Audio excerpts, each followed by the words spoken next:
Grand 2 dans le cours? Il y avait un grand 1. Ah bah oui, oui, puisque effectivement le grand 2 et le grand 3 c'est les équations différentielles, donc voilà. Donc on va le faire comme ça, histoire de respecter les questions de cours. Grand 2 et grand 3, CF, carnet de maths. Voilà, au moins le grand 2 et le grand 3 sont faits. Voilà.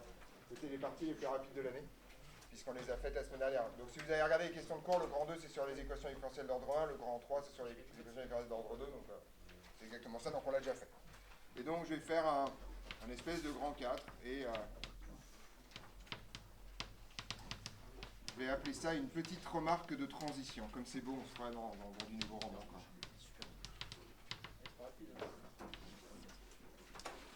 Oui, mais on les a fait les chapitres, c'est bon. C'est juste pour pas que vous oubliez que vous avez une grosse partie du cours dans votre carnet de maths, quoi. Mon idée est la chose suivante. Donc, si on considère un circuit, et là je vais commencer à pousser un peu les murs, ou plus généralement un système,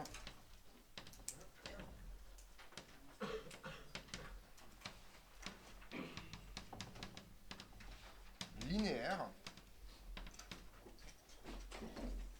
d'accord?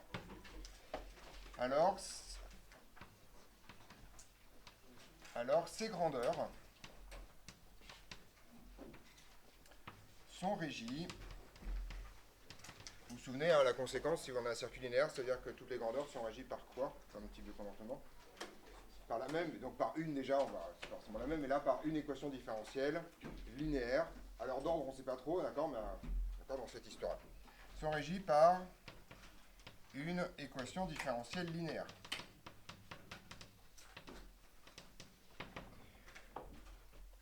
Donc en gros, ça veut dire que je vais avoir d'un côté, cette équation différentielle, je vais l'appeler E.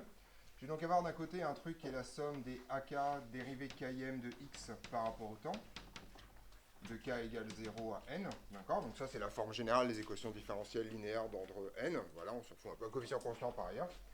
Et vous avez de l'autre côté un truc que j'avais appelé grand S, si vous vous souvenez bien, d'accord? Et là en fait, je vais faire un truc un peu différent, c'est que si vous avez fait quelques exercices, on en a fait ensemble un peu, vous avez dû vous rendre compte qu'en fait, à chaque fois dans le second membre, qu'est-ce qu'il y avait? C'est quoi l'ingrédient qui crée le second membre dans les circuits linéaires? C'est E, donc effectivement, le générateur, c'est-à-dire quelque chose qui va imposer son comportement au système, qui va essayer d'imposer son comportement au système. On est d'accord, à chaque fois, le second membre, c'est le générateur? Voilà. Donc là, dans nos cas jusqu'à présent, on a des générateurs de tension continue, c'est-à-dire que la tension est constante, et donc on a des seconds membres qui sont constants. Mais vous voyez que si jamais je remplace grand E par un truc qui serait une fonction du temps, eh bien en fait, mécaniquement, je vais avoir quelque chose qui sera une fonction du temps de l'autre côté. Donc en fait, là, je vais faire un petit truc un peu différent, je vais appeler ça S de t. Petite remarque, quand on fait un échelon de tension, c'est déjà S de t, puisque c'est 0 avant, E après. C'est déjà une fonction qui dépend du temps, même si c'est deux fonctions constantes qui se regardent de part et d'autre de t égale 0. Donc, je reprécise, avec un second membre, a priori variable.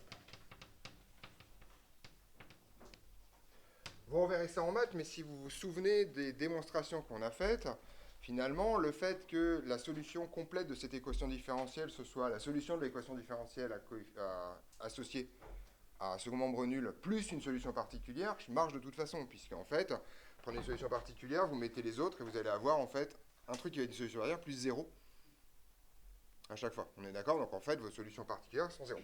Donc ça marche à tous les coups. Les solutions s'écrivent toujours. Alors, donc on va avoir tout simplement x de t, et on va avoir deux choses. La première, c'est un truc que je vais appeler x particulière, qui va dépendre éventuellement du temps cette fois. Donc ça, c'est l'équivalent de la solution particulière qu'on avait croisée. Vous voyez que je ne mets plus de majuscule parce que c'est a priori dépendant du temps. Plus en fait, un truc que je vais appeler x0 de t, et ça en fait, c'est les solutions de E0. Donc, je garde les mêmes notations que dans le truc de maths, hein, c'est les solutions de l'équation différentielle à second membre nul associé. Je t'écoute, Samy. X part, ouais, comme solution particulière. Vous allez l'appeler comme ça en maths aussi. Je crois que je l'ai appelé comme ça. Enfin, je ne l'ai pas noté comme ça avant parce que c'était directement une constante, donc je l'ai appelé grand X, mais c'est le même principe. D'accord? Donc, avec, et c'est ça qui m'intéresse, que x particulier de t, en fait, solution particulière, et le fait que cette solution particulière existe, c'est parce que votre second membre est non nul. On est d'accord? Donc cette partie-là dans la solution, elle a pour origine le second membre. On est d'accord? Ayant pour origine le second membre.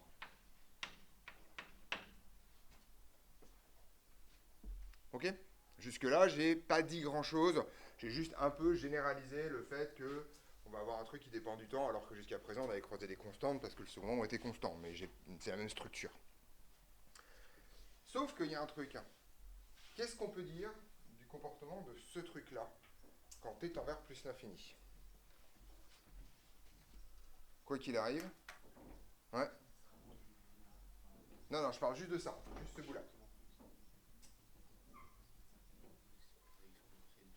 C'est toujours exponentiel de moins quelque chose fois quelque chose qui a priori reste borné, enfin en tout cas reste inférieur, oui.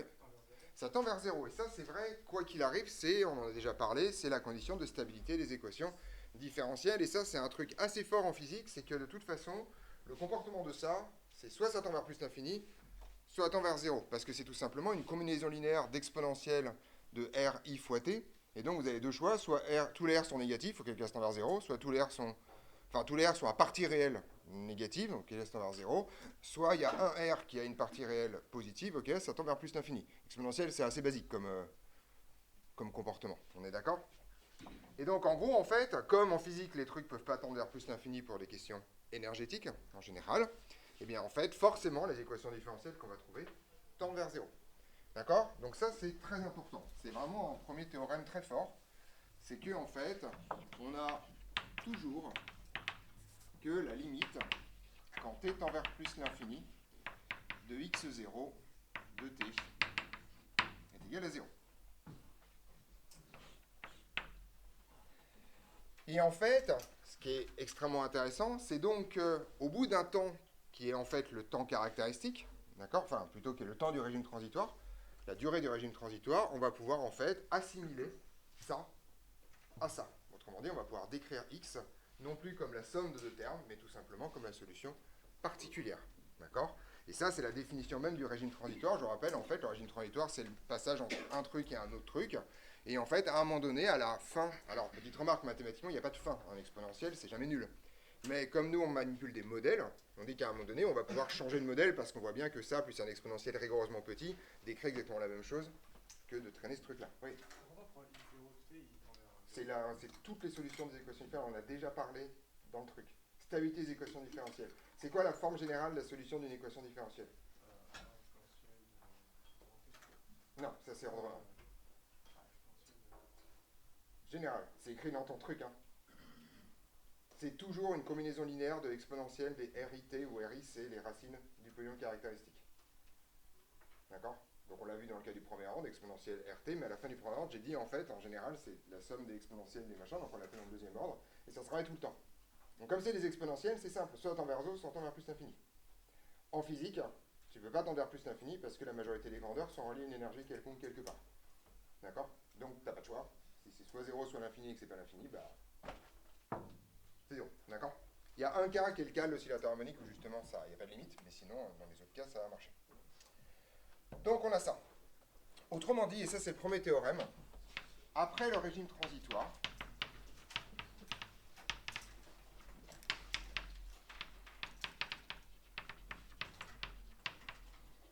on peut donc toujours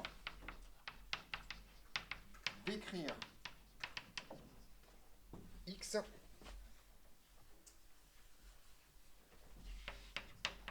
par x particulière.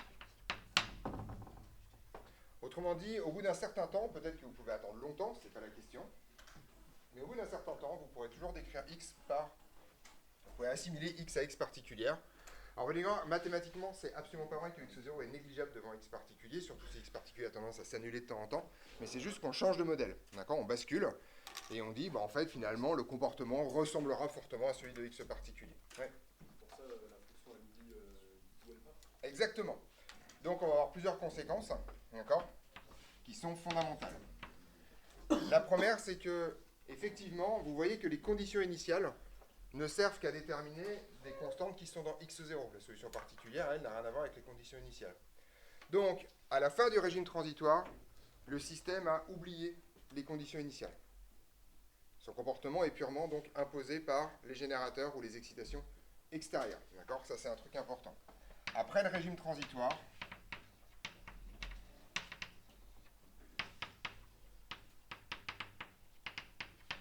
le comportement de x est imposé par le second membre.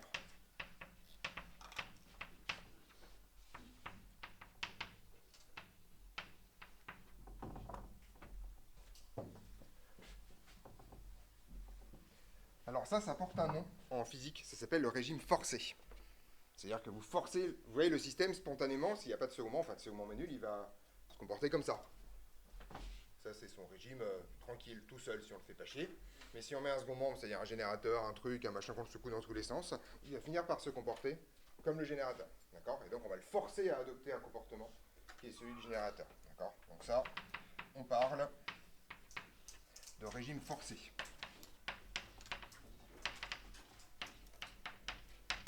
Deuxième point qui est le point que Samy a relevé, le système oublie donc les conditions initiales. Il oublie d'où il est parti. Autrement dit, si vous avez une équation différentielle, quelles que soient les conditions initiales, au bout d'un certain temps, vous aurez toujours la même solution, qui est la solution particulière, d'où que vous soyez parti. Ça, c'est un truc hyper important. Donc, le système oublie les conditions initiales. D'accord ? Et ce qui est effectivement... Je vais vous donner un truc très con. Vous savez que le courant électrique, dans vos prises, c'est un courant alternatif. D'accord ? Puis il y a des fois que vous allumez l'interrupteur pour allumer une lampe, un four, qu'est-ce que vous voulez. D'accord ? Factuellement, votre truc oscille comme ça, et donc le moment où l'interrupteur se ferme, vous ne savez pas exactement où vous êtes dans la sinusoïde. D'accord ? Vous pouvez tomber sur un maximum, sur un minimum, sur un zéro, etc., etc. Et donc en fait, les conditions initiales sont essentiellement différentes à chaque fois que vous fermez l'interrupteur. Je ne pense pas que vous fassiez attention à ce détail quand vous fermez un interrupteur. Tout simplement parce que les temps caractéristiques en électrocinétique sont de l'ordre de la milliseconde, voire de la centaine de microsecondes, et que donc en fait, le moment où vous avez fermé l'interrupteur va avoir un impact sur votre système pendant un truc que vous ne voyez même pas. Donc en voir, on s'en fout. D'accord, terminé. Ça c'est extrêmement important, ce truc-là. D'accord ?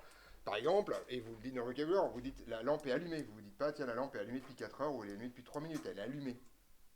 Électriquement, c'est fini. Il n'y a rien qui s'est passé dans cette histoire. D'accord ? J'en ai le phénomène thermique dans cette histoire. On est d'accord là-dessus ? Et ça va avoir quelques conséquences extrêmement importantes, en particulier sur ce que vous étudiez aujourd'hui. Parce qu'en fait, ça signifie donc que si vous avez un circuit linéaire qui est soumis à un générateur de tension, alors en l'infini, il se comportera comme un circuit en régime continu. D'accord ? Donc ça, c'est extrêmement important. Conséquence. Et ça, c'est un truc que vous allez utiliser assez régulièrement dans les exercices par ailleurs.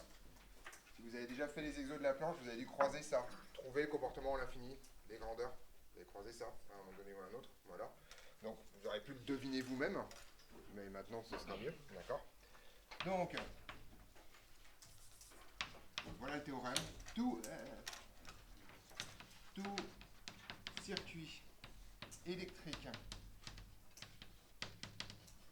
linéaire soumis avec dissipation. Donc le avec dissipation, pour l'instant, vous ne savez pas pourquoi, mais moi je sais. Alors vous le mettez. Avec dissipation soumis à un échelon de tension.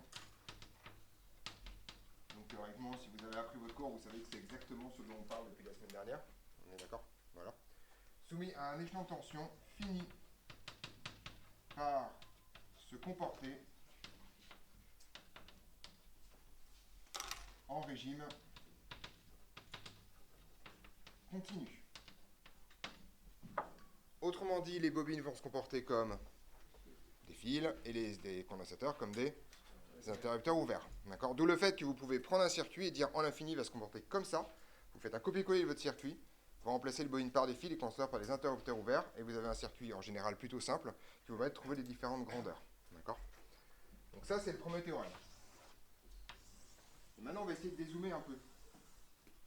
Si jamais vous avez une grandeur qui est donc non nulle quand t est envers plus l'infini, quand vous faites l'analyse du circuit, ça signifie quoi son équation différentielle?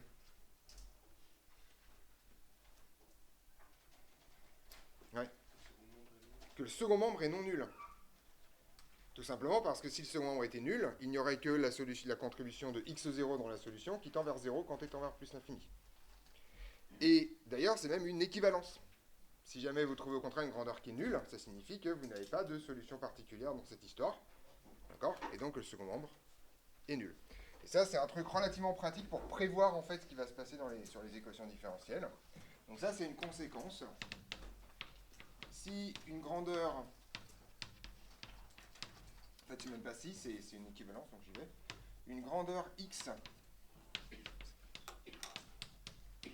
tend vers une limite non nulle en l'infini est équivalent à dire que son équation différentielle présente un second membre non nul.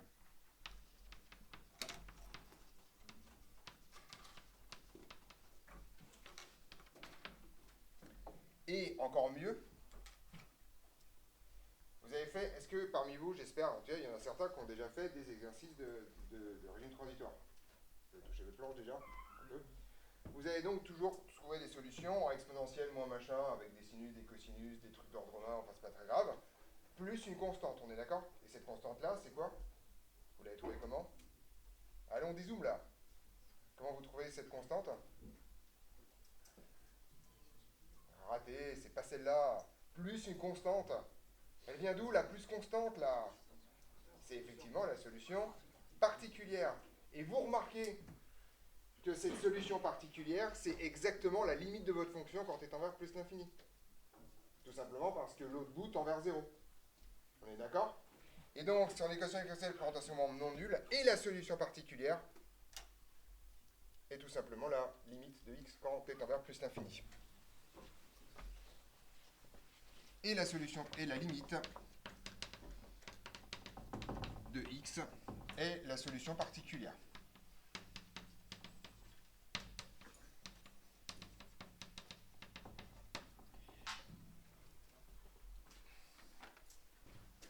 Et je vais vous donner un exemple de comment ça fonctionne. Juste pour que vous voyez un peu le truc. Imaginons donc que je prenne ce circuit-là. Je vais prendre un truc simple. Et je vais prendre ça comme ça. D'accord.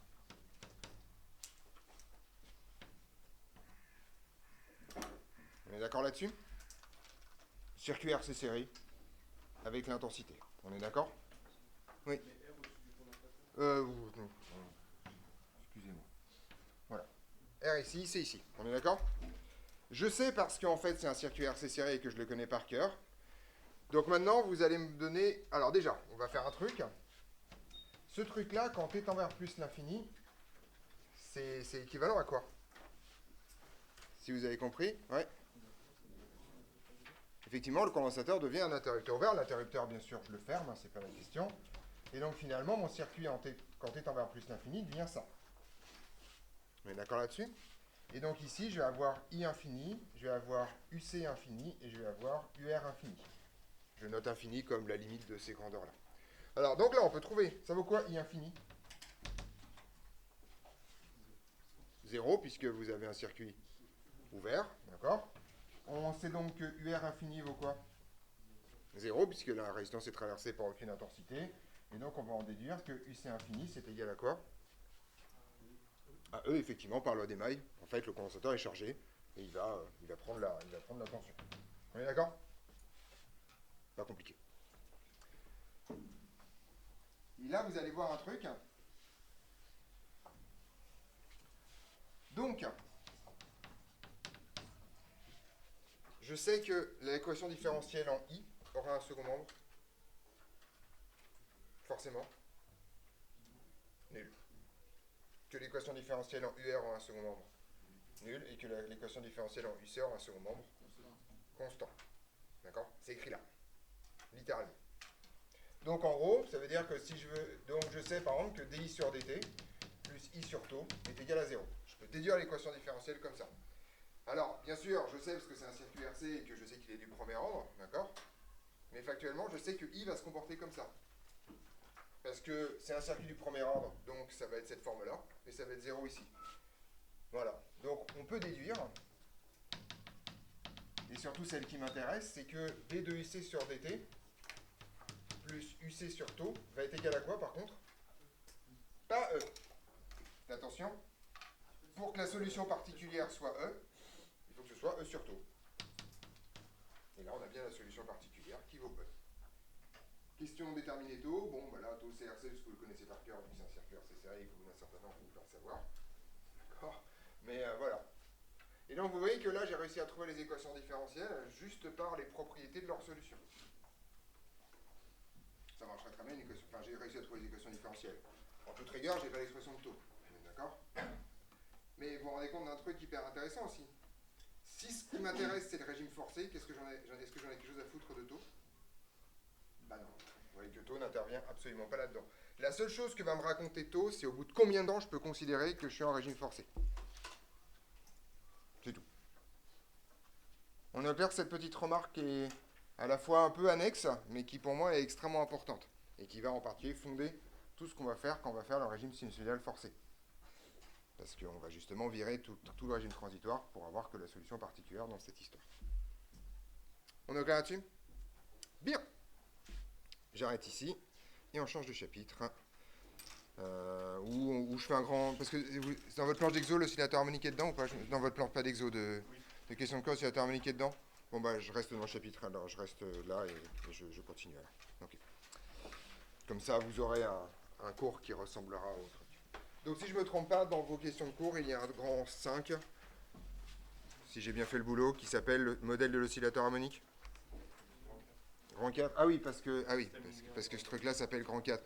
Virez-moi le grand 4, là, histoire que ce soit le début, là. J'ai mis grand 4, mais en fait, enlevez le grand 4. Non, mais pour que ce soit cohérent, on s'en fout par ailleurs, mais c'est pas très grave.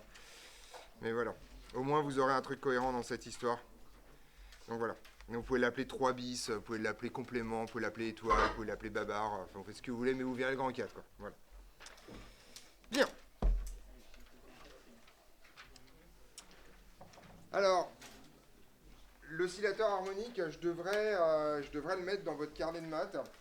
Mais en même temps, c'est tellement un truc de physicien, ce machin-là, que bon, voilà, là, pour le coup, je suis un peu le cul entre les chaises, je vais le mettre là, surtout parce qu'il y a des fonctions sinusoïdales à voir demain, mais bon. Oui.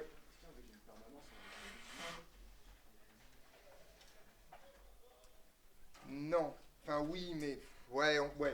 Allez, on va dire ça, ouais. Un régime permanent, c'est un régime où le comportement ne change pas. Donc, donc c'est après le régime transitoire. Ouais, mais si ton générateur, par exemple, il est sinusoïdal, tu peux dire qu'en sinusoïdal, on a un régime permanent, mais sinusoïdal. Voilà. Sinon, on appelle ça un régime... je l'avais dans la tête, je viens juste de le perdre. Ça va me revenir. C'est pas, voilà. Donc, en gros, ce terme-là peut avoir plusieurs réalités, donc je ne préfère pas vous donner une définition de ce régime permanent. En gros, le régime permanent, c'est après le régime transitoire, pour l'instant. Sinon, c'est régime stationnaire. Stationnaire, là, effectivement, pour les systèmes en général, on appelle stationnaire à la place de continu. Continu, c'est un truc qui est réservé au circuit électrique, sinon on appelle ça stationnaire. Ouais. C'est permanent, est-ce qu'on a aussi des propriétés avec l'intensité dans les volumes? En régime permanent, enfin en régime continu, je ne veux pas permanent, en régime continu, voilà. Si on fait le vrai raisonnement, donc je suppose que tu as dû tomber sur mon régime permanent dans tes planches d'exo, voilà. Donc en régime permanent, ça signifie que vous êtes après le régime transitoire. Ça c'est le vrai truc. Ensuite, comme votre générateur est un générateur de tension continue, ça signifie que votre régime permanent est un régime continu. Donc comme c'est un régime continu, les bobines se comportent comme des piles terminées en rond. Voilà. Ça, après, vous avez le droit de court-circuiter le truc, mais c'est comme ça qu'on fait ça. Alors, bien. Tout ce que je viens de vous raconter est juste presque tout le temps, mais pour que ce soit vrai, il est impératif que les parties réelles des racines de mon polynôme caractéristique soient négatives. D'accord? Voilà. Si vous avez, pour les polynômes du premier et du second degré, 3 coefficients de même signe, 3 coefficients positifs, on va dire, ça marche à tous les coups. Sauf si le coefficient B, dans les équations différentielles d'ordre 2, celui du milieu, ce que j'ai appelé le coefficient A1, là, vaut 0. Si ça vaut 0, vous vous retrouvez avec un polynôme du type x carré plus oméga 0 carré est égal à, enfin le polynôme caractéristique c'est r carré plus oméga 0 carré, et ce truc-là a des racines qui sont imaginaires pures. Comme elles sont imaginaires pures, vous n'avez pas d'exponentiel décroissant, et vous avez un comportement qui sera purement oscillant.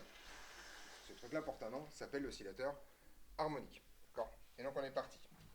Et donc c'est le cas qui nous manque, si vous vous souvenez bien dans les trucs. Voilà, et là je le fais dans le cours de physique, parce que c'est extrêmement important cette histoire.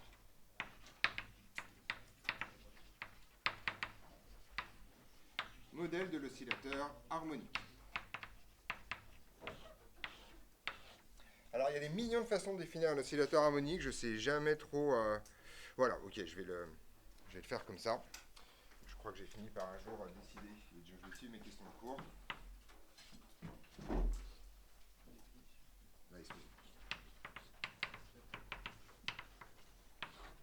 définition. Alors, je m'excuse auprès de la moitié d'entre vous, puisqu'il vous manque le cours sur les fonctions sinusoïdales que vous aurez demain matinée, demain matin. D'accord ? Donc, je vous demande juste un tout petit peu de patience. C'est pas grave, vous allez évaluer un peu le contenu. Mais l'autre moitié, c'est qu'une fonction sinusoïdale, et donc c'est exactement ce que je vais raconter, vu que j'ai déjà fait le début de ce cours. Enfin, je ne l'ai pas appelé oscillateur harmonique, mais la fin du truc sur les fonctions sinusoïdales, c'est ce truc-là. Ouais. Donc, on appelle oscillateur harmonique un système dont le comportement est décrit par une fonction sinusoïdale plus éventuellement une constante. D'accord ? Mais le comportement libre, en tout cas, est décrit par une fonction sinusoïdale. Donc, c'est pas exactement comme ça que je vais le décrire. Donc, on appelle oscillateur harmonique tout système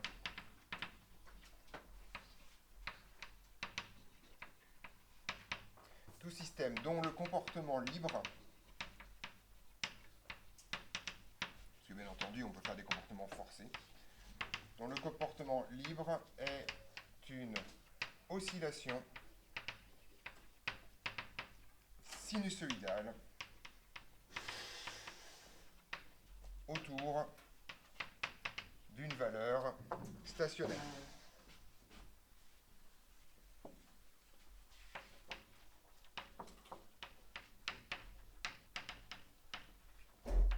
Et cette valeur stationnaire, je vais l'appeler XE. Et en fait, c'est-à-dire que x de t, d'accord, alors tout système, je vais l'appeler x, d'accord, voilà. Si vous voulez rajouter un truc plus propre, c'est-à-dire que ces grandeurs, voilà, on va faire que pour toute grandeur x, on va le faire comme ça.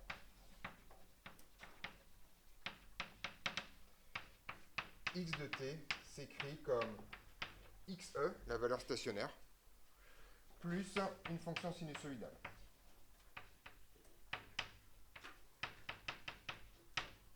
Voilà. Voilà. C'est ça la définition d'un oscillateur harmonique. On dit un oscillateur harmonique, c'est un truc qui oscille sinusoïdalement autour d'une valeur.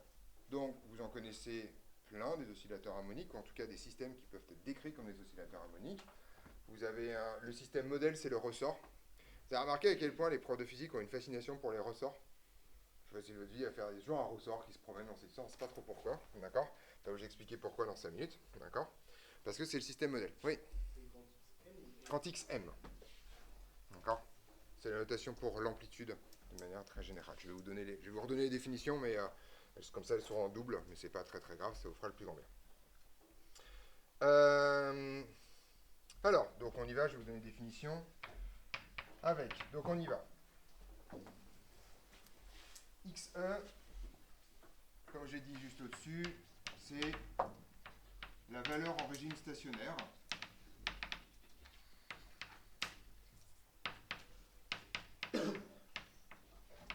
Et ce truc-là, pourquoi je recopie tout simplement parce qu'en fait, ça peut avoir plusieurs noms.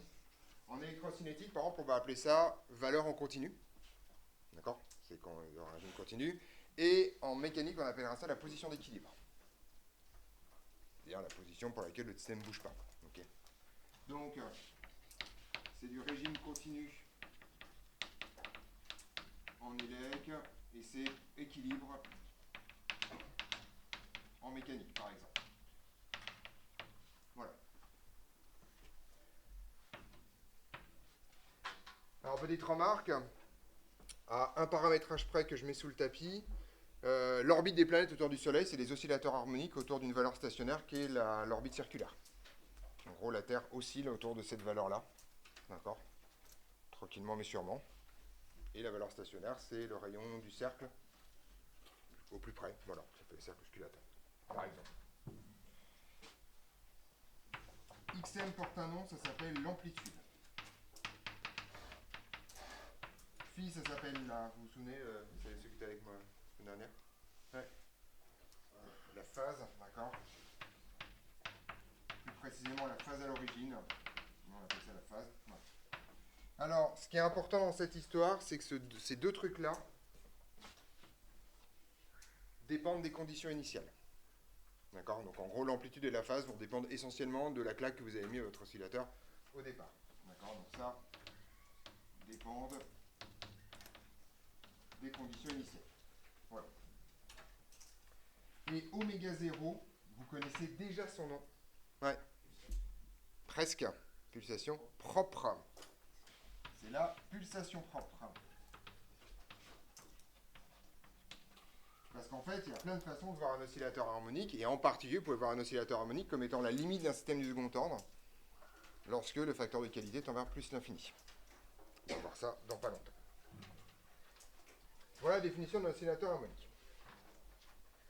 Alors, je vais quand même... l'année dernière, j'en faisais beaucoup plus, mais j'ai arrêté parce que ça m'a mis en retard. Mais là, quand même, je vais faire une petite digression historique dans cette histoire-là. Juste pour que vous arrêtiez de penser que les profs de physique sont déjà obsédés par les recettes. Un jour, en Italie, naît quelqu'un que vous connaissez probablement de nom, qui s'appelle Galilée, d'accord? Voilà. Il y a un mec qu'on retrouve un peu beaucoup, d'accord? Donc bien sûr, la personne qui a vraiment inventé la physique, c'est Newton, d'accord? Je vous rappelle, qui se faisait un peu chier pendant un confinement. Donc il s'est dit, tiens, je vais inventer le calcul différentiel, puisque finalement, voilà, quoi, il n'avait pas sa PlayStation, donc autre chose. Mais sans Galilée, il n'y a pas Newton, et je vais vous expliquer pourquoi. Galilée, en fait, a fait plein de trucs, vraiment beaucoup de choses. Et en particulier, à l'époque de Galilée, on a un énorme problème, c'est la mesure du temps avec une grande précision, aux petites durées. Donc bien sûr, on a compris le jour, on a compris que le jour moyen, c'était pas exactement ça. Déjà, le jour moyen, on ne connaît pas. Vous savez qu'en fait, une journée, ça dure très rarement 24 heures. C'est-à-dire que le temps qui s'écoule entre le soleil à midi et le soleil à midi le lendemain, c'est pas 24 heures, quasiment jamais. D'accord? C'est 24 heures en avril et je sais 6 mois plus tard, quoi. D'accord? En octobre, ça doit être dans ce moment, quoi, dans le croix. Sinon, en fait, en raison du caractère elliptique de l'orbite terrestre, la Terre, grosso modo, met un peu plus ou un peu moins de temps à tourner, à se retrouver dans la même position par rapport au Soleil plus exactement. Ça, on ne le sait pas à l'époque, parce que justement, on n'a pas ce genre de mesures, d'accord, qui nous permettent de faire ça. Galilée ne sait pas encore que les orbites sont elliptiques, d'accord? Il sait que, il a fini par piger, parce que pour lui, c'est évident, vu qu'il a vu Vénus gibbeuse, que le Soleil est fixe et que les planètes tournent autour du Soleil, en tout cas, c'est une évidence forte. Il y a une preuve irréfutable, c'est les phases de Vénus. Il suffit de regarder avec un télescope, sauf qu'il n'y en avait pas, un télescope astronomique.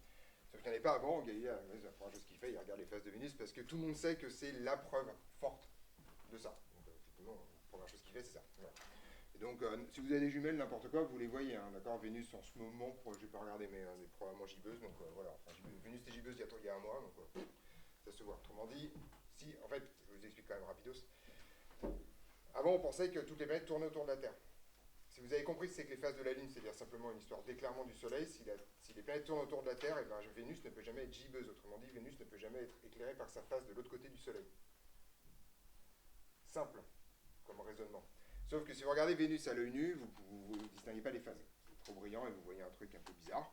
Par contre, avec n'importe quelle lunette astronomique de premier choix chez Jeux et Club, globalement, vous les voyez, les phases de Vénus. C'est quasiment immédiat. Donc globalement, voilà, Galilée regarde ça, il regarde Vénus pendant 2 semaines et puis c'est fini. Enfin voilà, le game il est plié, quoi. Il n'y a pas de conversation en fait. C'est fini ça. Donc voilà. Donc, il a ce genre de problème. Et Galilée a plein d'autres problèmes, en particulier mesurer avec précision le temps.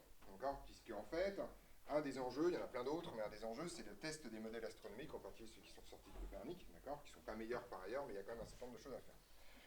Et Galilée, en fait, il n'y arrive pas, mais Galilée, parce qu'on comprend bien, vous savez, à l'époque, on a des clistères ou des sabliers, des choses comme ça, d'accord? Et on ne sait pas trop. On sent bien qu'un sablier, c'est un problème parce qu'en fait, ça ne s'écoule pas à la même vitesse quand c'est plein que quand c'est vide, parce que le poids du sable au-dessus n'est pas le même. Donc, bien sûr, on fait un espèce de truc en forme comme ça pour qu'effectivement ce soit un peu régulier, mais c'est vraiment merdique cette histoire. Les clepsydes, pardon, les clistères, c'est pas ça. Les clistères, c'est des seringues. Clepsydes, c'est la même chose avec de la flotte.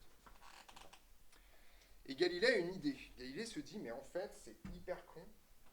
La meilleure façon de faire, c'est d'avoir un réservoir extrêmement grand, avec un très grand volume, une très grande surface, et faire un tout petit trou. Et en fait, quand je fais ça pendant un temps très court, en fait, la surface va très peu varier. Et donc, grosso modo, je peux considérer que le volume qui s'écoule, c'est proportionnel au temps. Donc ça prend un... Donc il fait ça, il prend un gros bassin, il fait un trou dedans, et il fait ça avec son pouce. C'est littéralement comme ça qu'il le fait, c'est pas fou. D'accord, voilà. Et on a compris que les volumes étaient proportionnels à la hauteur, donc ça c'est plutôt facile à faire. Mais c'est pas hyper pratique comme montre, vous êtes d'accord que grosso modo c'est pas super fou quoi. Et Galilée fait ça pour faire autre chose.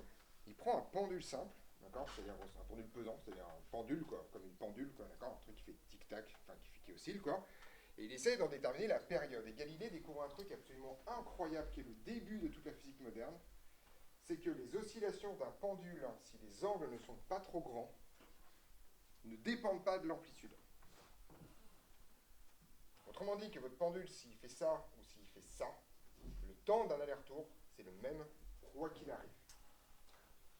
Ça, c'est ce qu'on appelle l'isochronicité des oscillations d'un pendule. Et c'est parce qu'un pendule aux petits angles se comporte comme un oscillateur harmonique, puisque sa pulsation propre ne dépend pas des conditions initiales, et donc en particulier pas de l'amplitude. D'accord ? Ce truc-là est fondamental, parce que c'est grâce à ça qu'on va pouvoir inventer des dispositifs de mesure précis qui sont transportables. Certes, pas transportables en fonctionnement, donc les réétalonner après, savoir quand est-ce que c'est midi, mais par contre, vous savez qu'une horloge, et ce qui est génial, c'est que déjà à l'époque de Galilée, on constate donc, parce qu'on a confiance en ça, que le champ gravitationnel, on appelle ça champ gravitationnel, mais que l'accélération de la pesanteur à Paris, c'est pas la même qu'en Italie. Parce que des trucs construits de la même façon ne donnent pas le même temps quand vous les déplacez. Donc c'est très vieux ça, le fait qu'on sache que le champ gravitationnel, alors ça ne pas le champ gravitationnel, parce que ça c'est Newton, mais que l'accélération de la pesanteur dépend de l'endroit où vous êtes. D'accord ? Donc on a recalibré, on a machiné, etc., etc. Et ça c'est la définition littérale de l'accélération de la pesanteur, un truc en racine, voilà. Et ça, c'est la base de tout, parce que c'est ça qui va nous permettre de mesurer des temps avec précision. Si vous pouvez mesurer des temps avec précision, vous pouvez faire des prédictions astronomiques, vous pouvez ensuite accéder aux horloges stellaires que sont les... Enfin voilà, vous pouvez tout faire toute la géographie, vous pouvez faire tout le bordel. Les expériences de Huygens sont possibles, vous pouvez donc mesurer des périodes, des fréquences, des machins avec des trucs, des temps très courts. Et ça, c'est la base de tout. Donc l'oscillateur harmonique, c'est pas simplement un truc pour vous faire chier, d'accord ? C'est le modèle de base de l'intégralité de la façon dont on pense la physique en termes de mesure de temps. Je vous informe, je vous rappelle, parce que vous avez été formaté, c'est normal, hein, à l'école, on vous dit ça c'est le temps, on l'appelle T, et puis là c'est comme ça, d'accord ? On vous a un jour peut-être évacué le problème en disant oui, il y a le temps subjectif parce que vous vous faites chier en cours alors que vous ne vous faites pas chier ailleurs, et donc forcément vous avez l'impression que c'est plus long quand vous passez 2 heures assis en train d'écouter un prof que 2 heures en train de jouer à autre chose, d'accord ? Mais c'est pas le même, voilà, ça se mesure. Mais c'est quoi le principe de la mesure du temps ? Comment on fait pour donner une unité à un temps ? Et ça, vous y avez probablement jamais réfléchi parce qu'on vous a probablement jamais mis le nez dedans. La seule façon de mesurer un temps, c'est de trouver des phénomènes périodiques. Des phénomènes qui se répètent. Si vous n'avez pas de phénomène périodique, vous ne pouvez pas imaginer qu'on peut mesurer le temps. Tout simplement parce que vous n'avez aucune référence. Autrement dit, si vous naissez sur une planète où, je ne sais pas moi, il fait tout le temps jour, ou la Terre ne tourne pas, enfin j'en sais rien, d'accord ? Si vous n'avez pas des trucs qui se répètent de façon cyclique, vous ne pouvez pas imaginer le temps. Donc, jusqu'à Galilée, c'est pas très compliqué, le soleil se lève tous les jours, ça met à peu près le même temps, on se rend compte que quand même c'est un peu merdique cette histoire. Les étoiles tournent, bon, il y a des trucs quoi, qui se passent, d'accord, la Lune, les phases de la Lune surtout, enfin on voit des trucs quoi, d'accord, des trucs qui sont cycliques, ok. Donc les premières intuitions, c'est le soleil se lève tous les jours, ça donne le jour. Les phases de la Lune, ça donne le mois, et le retour au solstice, ça donne l'année. D'accord? C'est pas compliqué. Hein. Voilà. Vous avez donc les 3 subdivisions de votre calendrier actuel, sans aucune forme de pitié. Les 24 heures, c'est tellement éclaté que je fais pas ça. Mais l'idée, c'est que vous avez des choses. Enfin, si vous voulez mesurer une seconde en regardant les phases de la Lune, c'est bon courage quand même. Hein. Enfin, vous avez intérêt à vous y tenir. Hein. D'accord? Voilà. Ouais. Pourquoi les mois, enfin les phases de la Lune, c'est 28 jours? Non. 29,53. Voilà. Alors, 28, jamais. À aucun moment, nulle part. D'accord? Voilà. Je sais à quoi ça sert ce chiffre. Enfin, vous ne le savez pas, mais on sait pourquoi ce chiffre a été inventé. D'accord? C'est pour une raison de propagande standard. C'est de dire que, oh tiens, c'est marrant, le cycle lunaire, ça correspond au cycle menstruel féminin moyen. Sauf que, non. On arrête de raconter de la merde.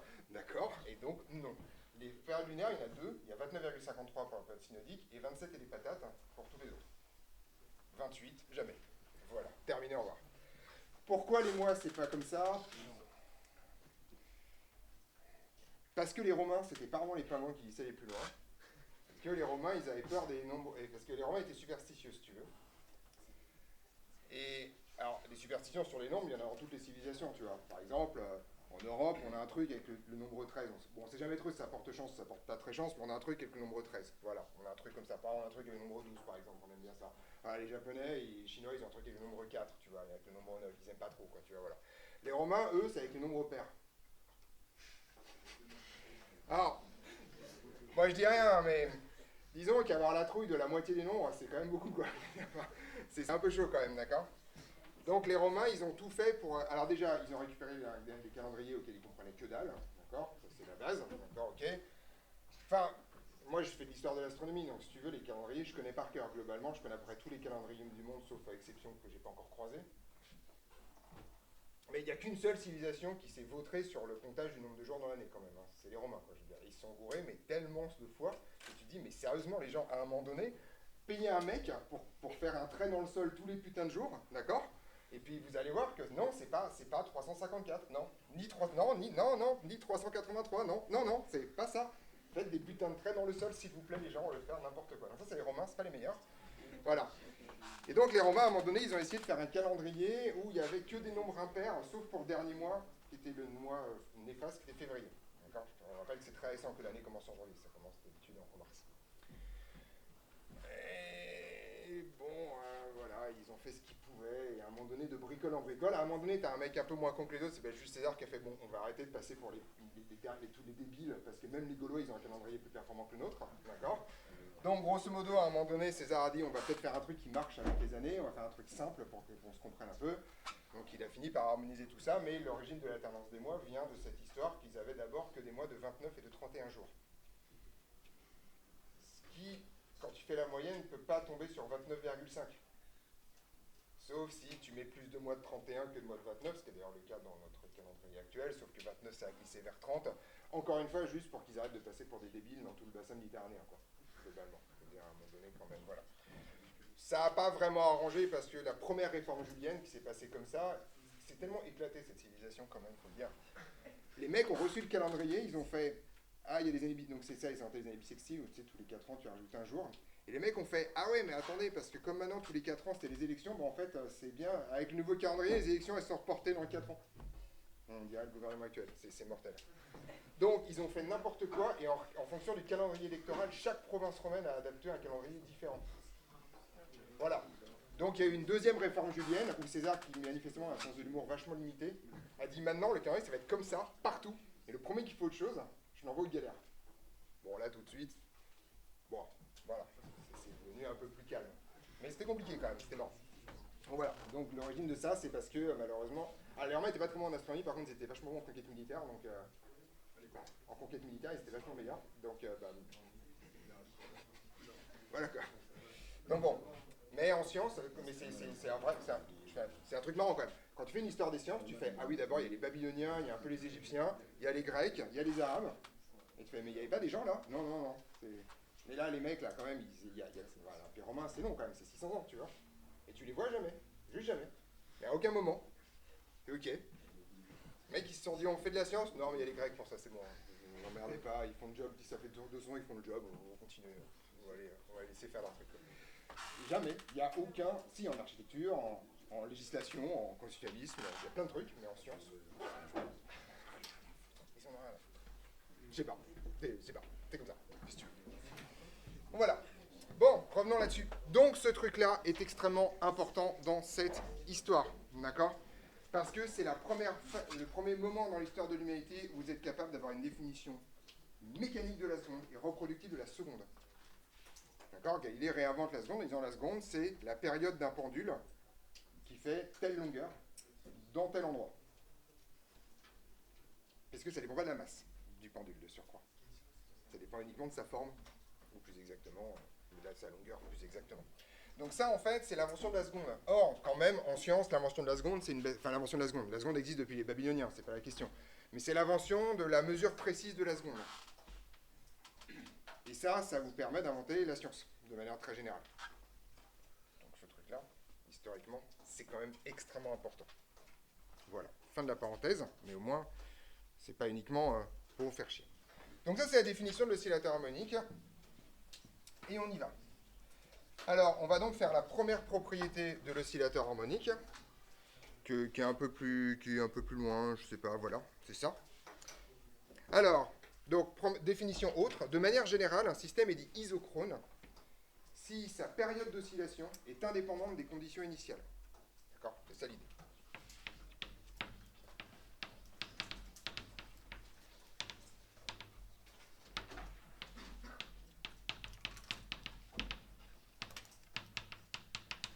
Et dit isochrone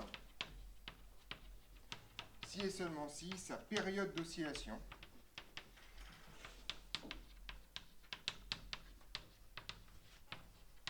est indépendante, en fait, je vais même le faire autrement, de son amplitude, et donc des conditions initiales. Et ça, c'est le premier théorème sur l'oscillateur harmonique qui est le truc le plus important, justement, parce que c'est de ça dont je viens de vous parler. En fait, un oscillateur harmonique est, par définition, isochrone, tout simplement, parce que oméga 0 et xm n'ont aucun rapport entre eux. D'accord ?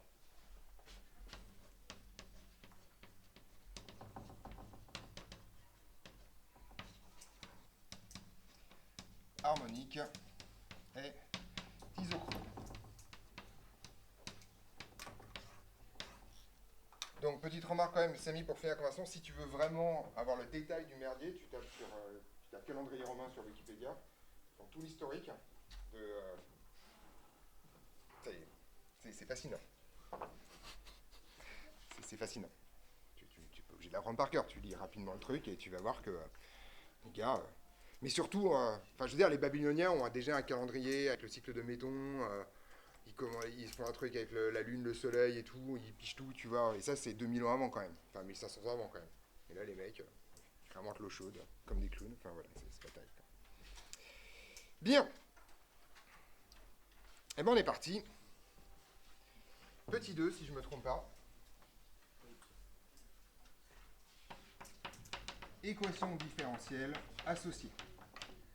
Alors, petite remarque, on peut définir l'oscillateur harmonique par l'équation différentielle. Ça marche aussi. Oui. C'est un n à la fin. C'est chronos, quoi. Bah, isochrone, quoi. Même temps, quoi. Voilà. Équation différentielle associée. Alors, la moitié de la classe connaît le tour de passe-passe que je vais faire maintenant. D'accord? On va avoir un truc comme ça. D'accord? Soit x, un oscillateur, enfin voilà, soit x de t, donc, qui est égal à xe plus xm cosinus de oméga 0t plus phi. On est d'accord là-dessus? Voilà. Alors, j'y arrivé en maths, là, enfin en séance complémentaire, il n'y avait pas le xe dans cette histoire, parce que je m'intéressais qu'aux fonctions sinusoïdales. Mais là, il y a le bout en plus. Que vaut dx sur dt?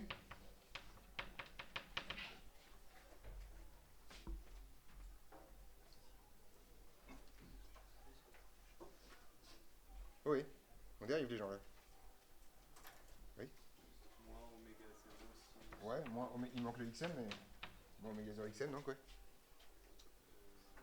Mais sinon, c'était bien. sinus de oméga 0 t plus phi. Hein. Je vous rappelle qu'on a fait la dérivation ensemble quand même, la dérivation d'une fonction composée avec une fonction affine, vous êtes censé savoir ça. D'accord. Vous m'inquiétez un peu quand même en termes de niveau de maths. Hein. Ça m'inquiète beaucoup que vous soyez aussi peu réactifs sur des trucs aussi triviaux. D'accord.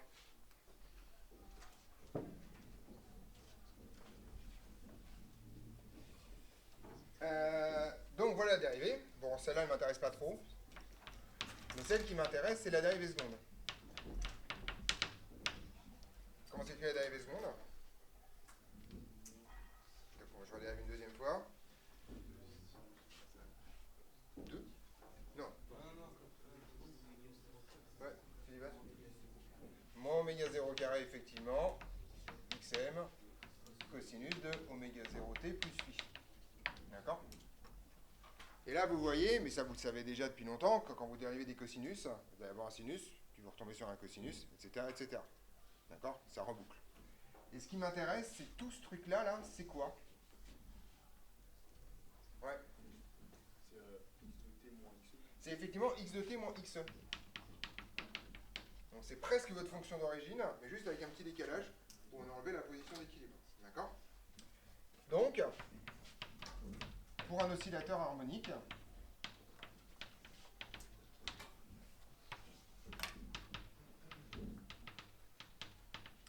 on a le fait que la dérivée seconde par rapport au temps est égale à moins oméga 0 carré, facteur de x moins xe.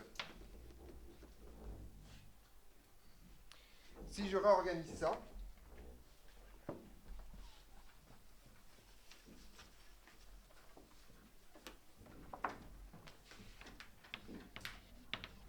soit que la dérivée seconde de x par rapport au temps, plus oméga 0 carré x est égal à oméga 0 carré x. Qui est quoi? Ouais. L'équation différentielle Ouais. à Ce membre constant, de quel ordre? Linéaire d'abord. Hein? Ah non, 2. 2. Oui, parce que c'est 2, 2, 2. D'accord. Et ça, c'est extrêmement important à comprendre. Un oscillateur harmonique est donc nécessairement la solution d'une équation différentielle linéaire à coefficient constant du second ordre et à second membre éventuellement nul, ça dépend là pour le coup de la valeur de x. D'accord. Donc, un oscillateur harmonique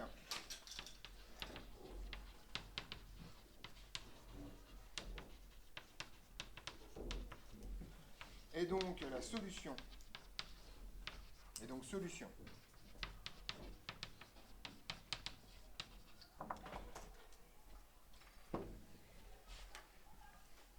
d'une équation différentielle linéaire d'ordre 2 à coefficient constant tel que, en fait, vous voyez que ça ressemble exactement à la forme canonique qu'on avait avant, mais qu'est-ce qui manque?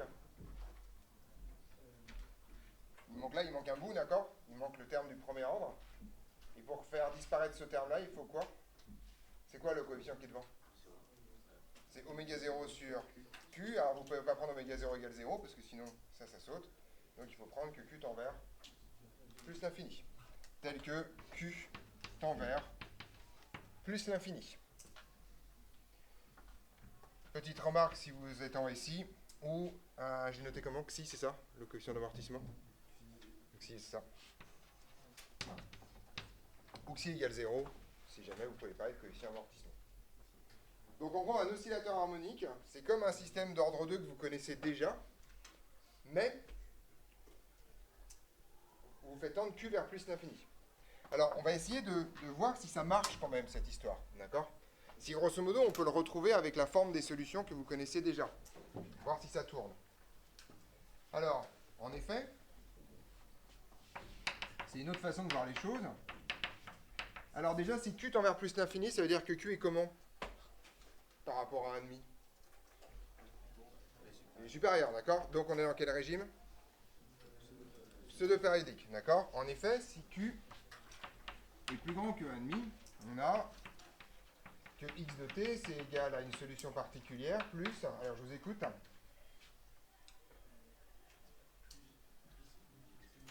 exponentielle de moins oméga 0t sur 2q, facteur de a cos oméga t plus b sin oméga t,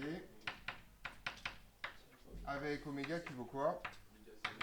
Oméga 0, racine de 1 moins 1 sur 4q2. Voilà. J'ai l'impression que j'ai pas entendu 40 voix là, mais bon, c'est pas grave. D'accord? On est d'accord là-dessus? Ça, c'est la forme normale d'un régime pseudo-périodique. D'accord? Qu'est-ce qui se passe si on fait tendre q vers l'infini? Alors, on va regarder tous les termes. Est-ce que x change?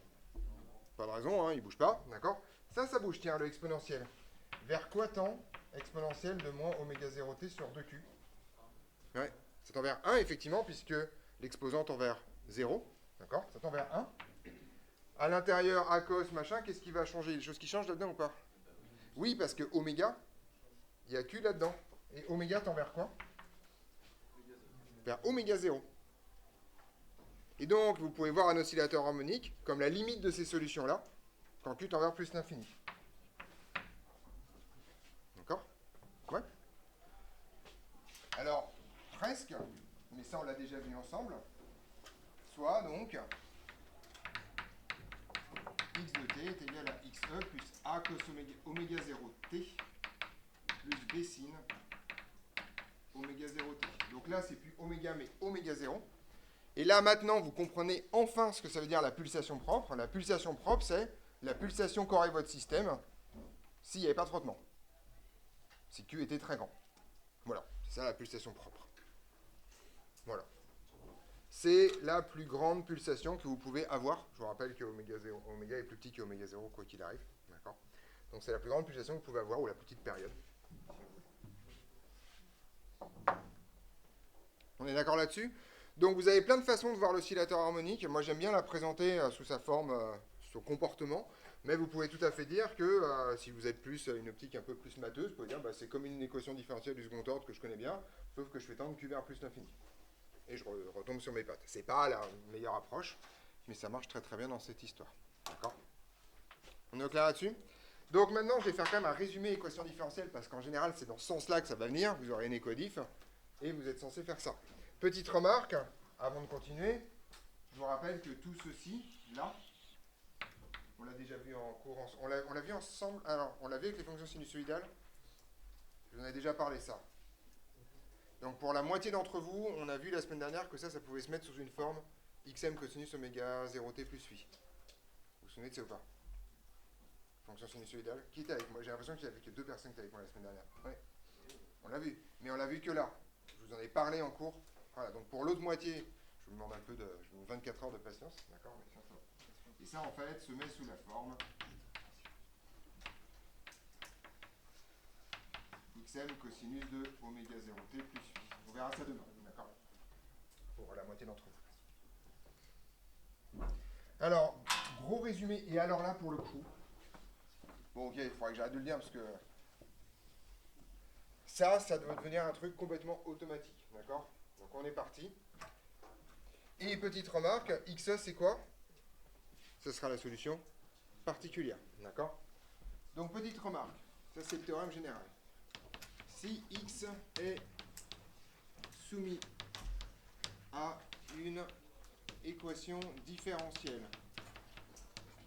de la forme dérivée seconde de x par rapport au temps plus oméga 0 carré x est égal à grand S, vous vous souvenez de cette notation? Comme le second membre, d'accord? Voilà. Alors, x de t s'écrit, alors vous avez deux façons de faire,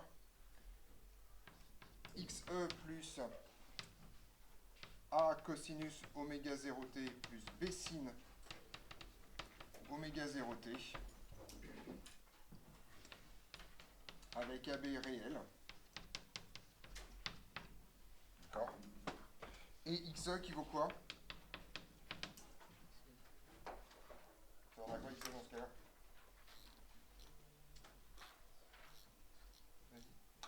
Simon? Ça vaut quoi xe? Oui. Tout à fait. Bah, c'est la solution constante, ça a le même processus que d'habitude. D'accord? Voilà.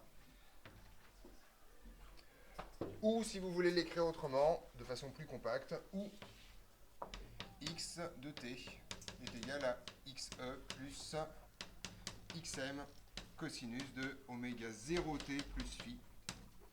D'accord? Avec xm, alors il y a les contraintes appartenant à R+, et phi appartenant à moins pi, pi. Voilà. Ça, c'est le gros théorème méga important du truc. Vous avez donc deux formes de la solution en fonction de ce que vous voulez faire. Voilà, on va. Je me rends compte que j'ai oublié un truc hyper important dans la définition de l'oscillateur harmonique, donc il va falloir qu'on... Ouais. Les deux sont à connaître par cœur. Les différentes utilisations sont les suivantes. Si tu veux explicitement, utiliser les conditions initiales, il faut utiliser celle-là. Parce que c'est beaucoup plus facile de déterminer A et B. Phi, c'est très chiant à déterminer parce qu'il est à l'intérieur du cosinus. Par contre, si tu veux juste manipuler la forme sans, de manière très générale, c'est mieux ça parce que c'est plus compact. Voilà. Et surtout, elle a vraiment la gueule d'un oscillateur harmonique. En fait, pour vous, vu votre niveau, vous voyez probablement pas que ça, c'est une fonction sinusoïdale. Alors que c'en est une, mais... Voilà, c'est-à-dire pour vous, c'est pas clair que quand vous mélangez un sinus et un cosinus avec la même amplitude, ça donne un truc qui se comporte comme un cosinus, mais un peu décalé et un peu gonflé, quoi. Voilà. Est-ce que vous avez tous et tous fini de recopier ça? Oui, bientôt? Kenneth, c'est bon? On enchaîne alors. Et donc pour celles et ceux qui sont déjà prêts, vous rembobinez et vous réouvrez la définition de l'oscillateur harmonique. J'ai juste oublié d'écrire un truc. C'est pas grave.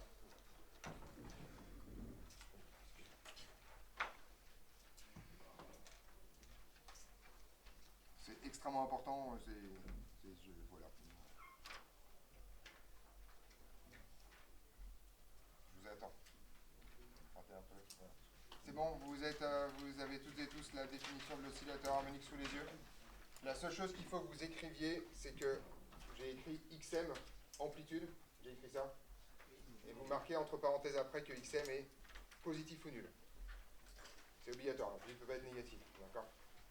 Donc, je répète, le rajout qu'il faut faire. Donc, j'ai dû écrire un truc du type xm amplitude. Et il faut rajouter que xm est positif. Le cas nul, bon, ok. Mais en tout cas, ça doit être positif. D'accord? Vous n'avez pas le choix, l'amplitude sera positif. C'est bon, vous avez tous et tous rajouté le xm positif ou nul dans la définition? C'est juste un oubli, mais c'est important. Le fait que phi appartienne à moins pi pi et pas structurel, c'est juste que comme vous avez commencé les complexes, hein. Vous avez vu l'argument, vous avez vu la représentation principale d'un argument. Bon, bah voilà, c'est ça. Monsieur Lévy fait comme moi, il ouvre ici, il ferme ici. Par ailleurs, c'est la même chose, mais c'est histoire d'être cohérent. Voilà, d'accord. Alors, je vais continuer un tout petit peu là-dessus parce que c'est dans vos questions de cours et vous devez faire ça avec une rapidité extrême. Alors,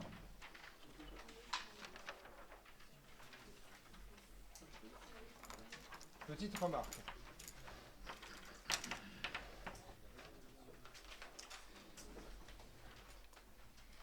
En fait, dans vos exercices, vous aurez plein de choses comme ça à faire, mais il y en a, je vous donne un exemple, d'accord? Donc c'est celui qui est en voilà. Donc en gros, petite remarque, il y a plusieurs remarques, déjà. X est la valeur moyenne de X. Est-ce que vous êtes d'accord avec ça? Alors il y a la moitié d'entre vous qui sait pourquoi, l'autre moitié pas encore. Est-ce que vous voyez pourquoi X c'est la valeur moyenne de X? Ouais. C'est pas je dirais, hein, c'est un théorème de maths, donc c'est pas ton opinion. Donc on y va? Une sinusoïdale, ouais. Elle va soit être en maximum et un minimum, et xe c'est constant. Ouais. C'est, ouais, mais t'étais avec moi la semaine dernière ou pas? Non, voilà. Alors, les autres qui étaient avec moi la semaine dernière, vous avez un théorème dans votre cours qui vous raconte quelque chose sur la valeur moyenne d'une fonction sinusoïdale quand même. Oui? Non, c'est pas zéro. Oui, c'est 0. La valeur moyenne d'une fonction sinusoïdale, c'est nul. Effectivement, parce que c'est l'argument que vient de donner Gaëtan. Vous coloriez autant au-dessus qu'en dessous de la courbe. Et donc, si vous faites l'intégrale, la valeur moyenne vous donne 0. D'accord? Donc, effectivement, si vous faites la valeur moyenne de ce truc-là, je prends cette forme-là parce que je l'ai sous les yeux, mais j'aurais pu prendre Celle-là aussi, c'est pareil. Ça va donner la valeur moyenne d'une constante, et la valeur moyenne d'une constante, bah, c'est la constante, plus la valeur moyenne de ça qui vaut 0. D'accord? Donc ça, c'est le premier truc qui est extrêmement important. D'accord? Donc la position d'équilibre, la valeur stationnaire, tout ça, toute cette espèce de vocable, c'est grosso modo la valeur moyenne de votre truc. C'est autour de quoi votre truc va osciller. Ouais. Du coup, là, ce X2 là, Oui, c'est le même que celui-là. c'est le même. C'est le même, littéralement. Oui, sinon il faudrait que je le présente quand même. D'accord? Voilà. Donc XE, c'est la valeur moyenne de X. D'accord? Donc ça, c'est important si vous voulez l'écrire de façon formelle. Voilà. Deuxième chose qui est importante, et donc là, on va regarder comment ça marche. Si on a un oscillateur harmonique avec les caractéristiques suivantes. Oscillant à oméga 0 autour de x, tel que x de 0 est égal à 0, et tel que la dérivée de x par rapport au temps de 0 est égale à v0. Donc ça, c'est un oscillateur harmonique que vous avez poussé. D'accord? Vous avez une balançoire, et à partir de sa position verticale, sa position en bas, vous lui donnez une vitesse initiale. D'accord? Par exemple. On est d'accord là-dessus? Eh bien, vous pouvez trouver directement la forme. Oui. Là, c'est ce qui est écrit en rouge, j'arrive pas à comprendre autour du X. C'est la valeur moyenne.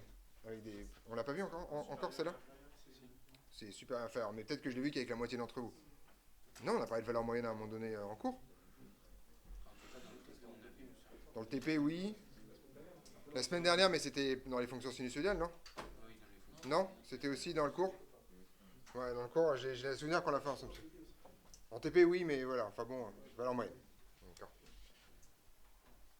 Demain, on refait tout. De toute façon, voilà. On est d'accord? Oui. Si on a un oscillateur harmonique oscillant à oméga 0 tel que x0 égale 0 et x de 0 est égal à 0. Autour de x0, pardon, oui, c'est celui-là. Je vais mettre autour de x, tiens, comme ça, ce sera la même notation. D'accord, autour de x. Eh bien, en fait, si vous avez ça, vous pouvez directement trouver la forme de votre oscillateur harmonique. D'accord? Oui. Non, 2, 0, quoi. C'est une fonction. 2, 0. Ça peut pas être un fois. Ça n'a aucun sens. Je mets pas un fois 0 comme ça. Enfin, d'accord? C'est 2, 0, quoi. C'est une fonction. Oui. Oméga 0, c'est sa pulsation propre. Et il oscille autour d'une valeur qui est x. D'accord? On va faire un dé. Ça veut dire, grosso modo... Alors, ce que ça vous raconte dans cette histoire, ça signifie donc que votre truc, là, il va avoir cette gueule-là. Il part de 0, comme ça, et puis il va faire un truc comme ça, par exemple. Voilà, je sais pas. Voilà, sauf que ça va pas. Voilà, ça va être symétrique, quoi. D'accord? Autrement dit, il oscille autour de x. D'accord? Il part de 0. Et il a une pente V0 ici. D'accord? C'est ça que ça vous raconte. Oui? Égale V0. Merci. D'accord là-dessus? Et bien en fait, on peut trouver son expression. Alors on y va. On fait le raisonnement dans l'ordre. Si vous savez faire ça, vous savez tout faire sur l'oscillateur harmonique, mais comme ça fait 20 ans que je me bats pour que les élèves arrivent à le faire, je pense que, voilà, on va essayer. Hein.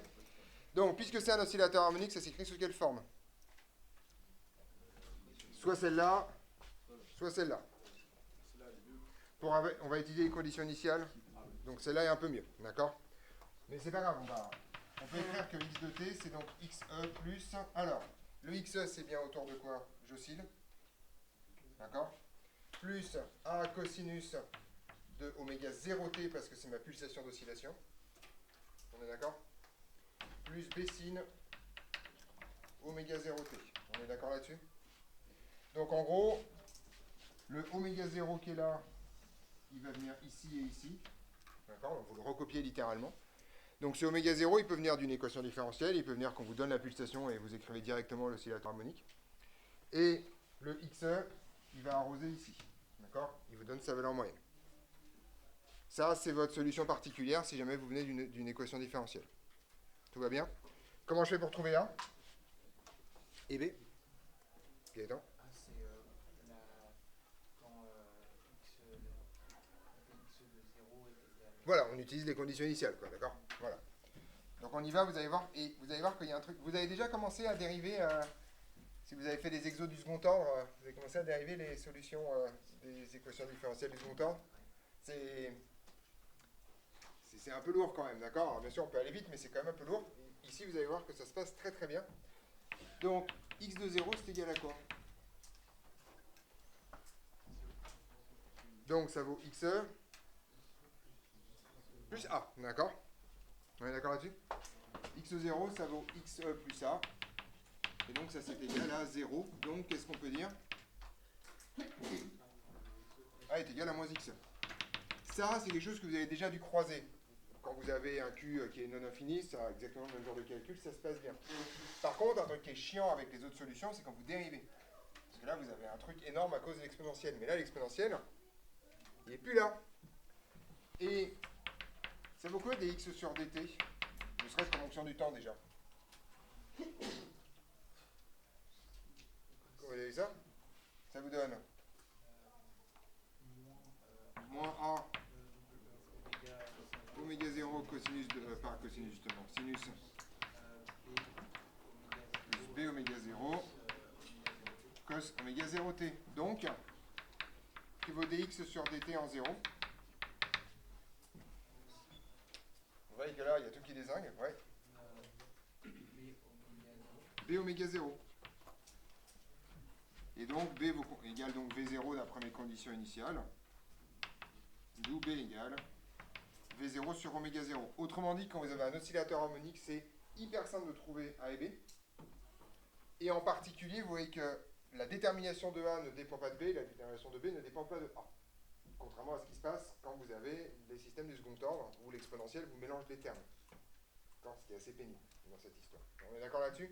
Donc c'est beaucoup plus simple de traiter un oscillateur harmonique parce que ce truc-là a un comportement relativement simple par ailleurs. D'accord là-dessus? Ça doit être fait en moins de 3 minutes chrono.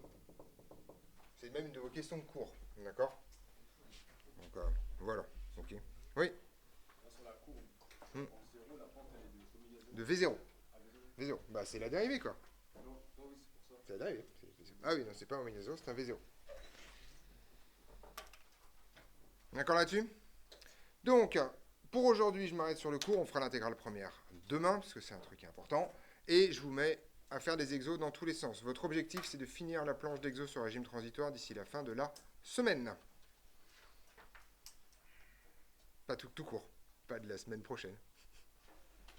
Voilà. Donc, cette semaine-là. Donc, au boulot, maintenant.